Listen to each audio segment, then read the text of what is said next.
اپنی بیویوں کے لیے زیب و زینت اختیار کرو، میں قربان جاؤں۔ میں تو آپ کو نبی کا دین بتا رہا ہوں، آپ کا تو دین بڑا اوکھا کام، بیوی واسطے چنگے کپڑے پاؤنا اوکھا کام۔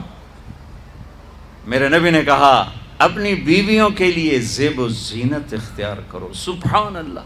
عورتوں سے کہا، واہ واہ، قربان جاؤں، اشارتاً ہمیں مردوں کو صراحتاً، عورتوں کو اشارتاً، اپنی بیویوں کے لیے زیب و زینت اختیار کرو۔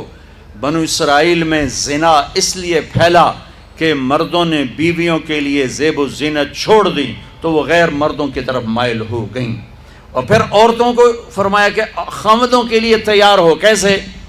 آپ نے فرمایا جنت کی حور اپنے خامد کے لیے ایسے تیار ہوگی جیسے ام سلمہ میرے لیے تیار ہوتی ہیں۔ سبحان اللہ، سبحان اللہ۔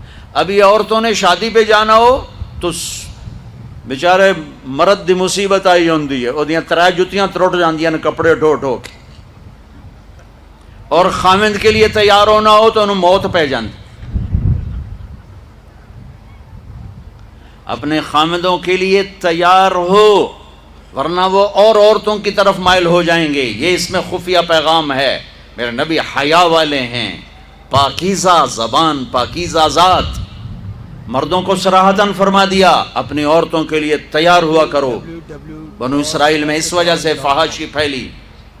اور پھر اشارتاً جنت کی حور اپنے خامند کے لیے ایسے تیار ہوتی ہے جیسے ام سلمہ اللہ کے رسول کے لیے تیار ہوتی ہیں۔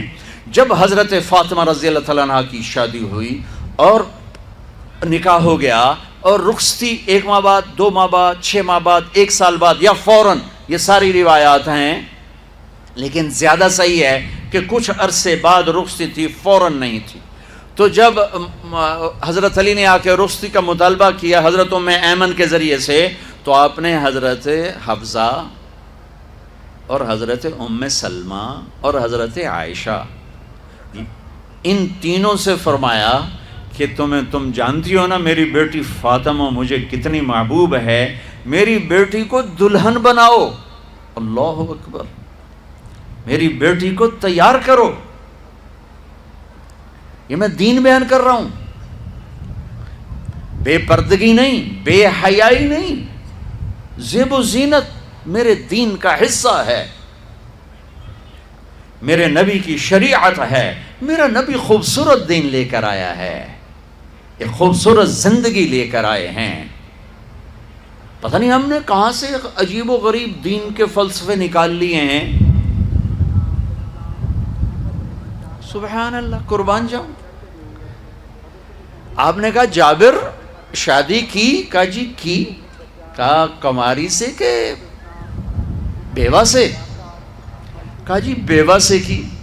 کہا اللہ بکرن فتلاعبک وتلاعبها، ارے تو نے کماری سے کیوں نہ کی؟ وہ تجھ سے کھیلتی تو اس سے کھیلتا۔ میں میرے نبی کا دین بیان کر رہا ہوں۔ آپ کیا سمجھنا صرف رمضان کے روزے رکھنا دین ہے؟ ہاں وہ دین ہے، بہت بڑا حصہ ہے دین کا۔ عبادت میرے دین کی بیس ہے، بیس ہل گئی تو ساری عمارت گر جائے گی۔ نماز نکل گئی، روزہ نکل گیا، زکوٰۃ نکل گئی، حج نکل گیا، پیچھے کیا رہ گیا؟ ساری عمارت ٹوٹ گئی۔ لیکن یہ بیس کو عمارت نہیں کہتے، ہاں بیس پر عمارت کھڑی ہوتی ہے۔ میں عمارت کے کچھ خد و خال بتا رہا ہوں، کچھ نقش و نگار بتا رہا ہوں کہ میرا نبی دین کی عمارت ہمیں کیسے دے کر گئے۔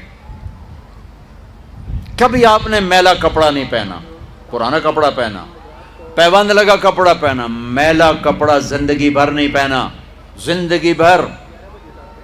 اور آپ کے بدن مبارک سے، آپ کے پسینے سے ایسے خوشبو آتی جیسے مشک سے خوشبو آتی، دنیا کے سب سے مہنگی خوشبو۔ آپ حضرت